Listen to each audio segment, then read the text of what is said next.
By the end of this video, you will be able to answer the following key points. Welcome to the show.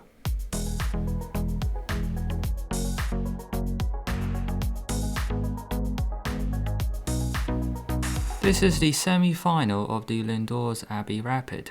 This is Nakamura versus Carlsen. If you're interested in the other semi-final, check out the game Daniil versus Daniil Dubov in the top right corner. I'll also put a link to this in the description below. So let's take it from the top. Nakamura has white, Carlsen has black. The game began. e4, e5, knight f3, knight c6, bishop b5, we have a Spanish. a6, bishop a4, knight f6, and castle. And in this position, a normal move would be, let's say, bishop e7, and then white can go d3 or rook e1, defending the center. This is called a closed Spanish, when the e-pawns remain on the board. But here, Carlsen today chose knight takes e4. This is the open Spanish. A top player who has played this often is Magnus. From the Chess24 database, you can see he has played it 51 times. He's won 13 games. He's also lost 13 games. Knight takes e4 and d4, striking in the center. Black's king is still in the middle of the board, so why not strike? b5 played in the game. Now I want to have a look at e takes d4. If you're not interested in the open Spanish, just fast forward. A long time ago I thought there was a forcing draw, and having researched this with Stockfish today, there's a way out for white. Rook e1, it looks very dangerous already for black, but he defends with d5 and knight d4, which looks even more dangerous for black, because knight takes c6 is next. But bishop d6 is the move that worried me many years ago, and it wasn't until today that I researched it. Because after knight takes c6, bishop takes h2 check, and if white plays king takes h2, black already has a forced draw with queen h4 check, king g1, queen f2 check, and then queen h4 check. Now with white, you should always be fighting for an advantage, so this was just unacceptable. However, I was glad to discover today that after bishop takes h2 check, white can actually play king h1. Wow, this is some new Spanish theory for me. Now what happens if you play queen h4 now? Still looks very dangerous, but white can just take it off with rook e4 check. Queen takes e4 is just bad, because you can go knight d4 check. You save your knight, so black attacks, but then you can take the bishop. And after knight c3, white has two knights for the rook. Now back to this theory discussion, rook takes e4 check works out, because after d e4, white better have a brilliant move here, or else he is toast, because bishop g3 check, once again, is the threat. And here, white can just go queen d8 check. Wow, this is all completely new for me. And this might be new for you too. Forcing the queens off, knight takes, queen check, king takes, and then king takes h2. And then we get this imbalance. Just two more moves to be very accurate. Bishop e6 is very strong, because after c5 and b5, the bishop is actually a bit trapped. So a great move here is bishop e3 to stop c5.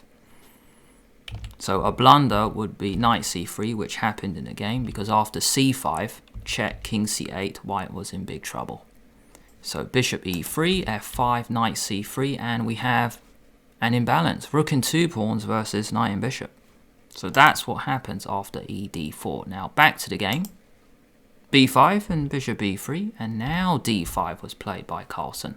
Same question here, because after e d4, this looks like a worse version, because this bishop is better on b3 rather than a4 facing f7. But still, there's an amazing move coming up. Rook e1 d5, and now knight c3. So I'm learning a lot from the Spanish today. This move is actually possible. You cannot play knight takes d4, because take, and bishop e6. And white is in some trouble, because this bishop is going to come to c5 soon. Also, black can play c5. So knight c3 is the stunning move, and the best move here for black is bishop e6. You cannot play pawn takes knight because bishop d5 and black is in big trouble. Both knights are hanging. So after bishop e6, you get the knight on e4, take, you get your pawn back. Now there's a pin on the e file, and black will be much worse in terms of pawn structure. Bishop e7, take, queen d7, queen e2, and white has a lot of pressure after bishop d2. So Carlsen goes for the main line with d5. D takes e5. Bishop and queen are attacking the d5 pawn. So black has to defend, which is the best move. Bishop e6. Now we've got two defenders. Nakamura now goes queen e2. Bishop e7 played. Rook d1. Castle, and now c4. This is the position you saw right at the beginning. Using the pin on the d file, white is able to go for this move. Black should take, and bishop takes c4. Bishop c5 now. Bishop e3 and take. And after this, there's still pressure on the d pawn. But black counterattacks. Let's counterattack with queen b8, attacking the b2 pawn. Bishop b3. Knight a5, going after the bishop pair, but also planning c5. Knight d4. And now c5. Things become very forcing. The purpose of knight d4 is to play f3, trapping the knight. So you can't play a bad move like c6 because f3 traps it. You can take the bishop and then f3. No good squares. After knight d4, c5. Things now become very forcing. Knight takes bishop, take, f3. The knight is trapped, but black must counterattack with c4. So if you move the bishop, then queen takes b2 is possible. That's why Nakamura took the knight, Carlsen took the bishop, taking the center, and then taking the a pawn, and now rook takes a2. The knight is attacked, so knight c4 and queen d4. Notice the knight and the pawn are attacked. So Carlsen needs to deal with this, and he plays queen b3, attacking both rooks. Nakamura now goes knight c3, defending both rooks. And now knight takes b2, attacking the rook. Every move has been attacking a piece. Rook b1, another attack, and now queen c4, another attack, forcing a trade of queens. And here is a key point. Is a beautiful move suggested by Peter Svidler during the Chess24 commentary. In the game, queen takes c4 is played, but Svidler suggested rook a4, which is a really cool move. Black cannot take this. You can't go knight takes rook because your queen is hanging. You can't go queen takes because the knight can take the queen. Trading queens is best, and after take we have this situation. And I won't look at this any further. I just wanted to show you this beautiful move. After queen c4 played, Nakamura just chose to swap. Take e6. And now Carlsen didn't go knight e5, he went rook f5. Trying to go after the e5 pawn. These pawns need to come off very soon, or else Carlsen's in big trouble. Nakamura now goes knight d5, and it's very clear that this knight is a lot stronger than black's. This has ideas of e7 and knight c7 supporting the advance. After knight d5, rook takes e5 played. This was part of Carlsen's calculation. Looks like the pawns are just coming off the board and it might be a draw, but what superb move did Hikaru now play? I'll give you 5 seconds.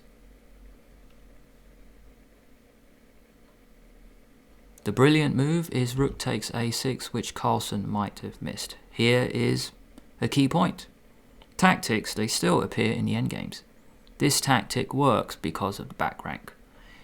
You can't play rook takes rook because rook b8 is mate. So Carlsen keeps his rook on the back with rook e8. Knight c7. Good move. You're attacking the rook and defending your passed pawn at the same time. Double attacks are great in chess. And here Carlsen blunders with rook d8, and at the moment it is not easy to understand why this is a mistake. Now I want to show you a better move, and we will definitely compare this variation with the other, because there is a very nice tactic coming up. So rook c8 attacks the knight. If you go rook c6, knight d2, rook d1, rook d8. It's not obvious how this pawn will advance. Now if we go back to the game, rook d8, we will compare very soon. Let's play the same move. Let's go rook c6. And in the real game, knight e3 was played. But what if we do the same? And this was the big question I was asking myself. What brilliant move can white now play? I'll give you 5 seconds. It's still the problem of the back rank. And here, double attacks are great in chess. Rook d6 is game over. This may have been the move Carlsen missed. You cannot take because rook b8 will be checkmate. So if we take it, rook b8 is mate. All squares covered. Wow. So after this, rook d6. If you go rook c8, because it looks like both knights are attacked, but that's not true, because after white takes the knight, you cannot take because it's the same problem. Either rook to the back, rook d8, or rook b8 is mate. So a nice tactic there. So back to the game. Rook c6, knight e3 was chosen by Carlsen. But it doesn't matter where the knight moved. Nakamura still plays the brilliant shot rook d6. This is why the knight is on e3. Rook c8 and rook d7. The perfect rook. It's defending your knight. The knight is defending the pawn. The rook helps this pawn advance. Carlsen is in big trouble. h6 played, just to give the king some room. I was wondering why not knight f5, because it stops e7. But it stops it for one move, because here Nakamura can just go g4 just to kick it away. There are no black pieces around the white king, so it's not weak. Knight e3 and e7. Knight takes g4, you can queen, and it should be winning. Queen, take, take, take, and rook b7. h6 played, e7, king hides on h7. Can't go king f7 because promoting is double check. Carlsen goes king h7, but after rook e1, Carlsen resigned. The threat is promoting and then bringing the rook back just to pick up the knight.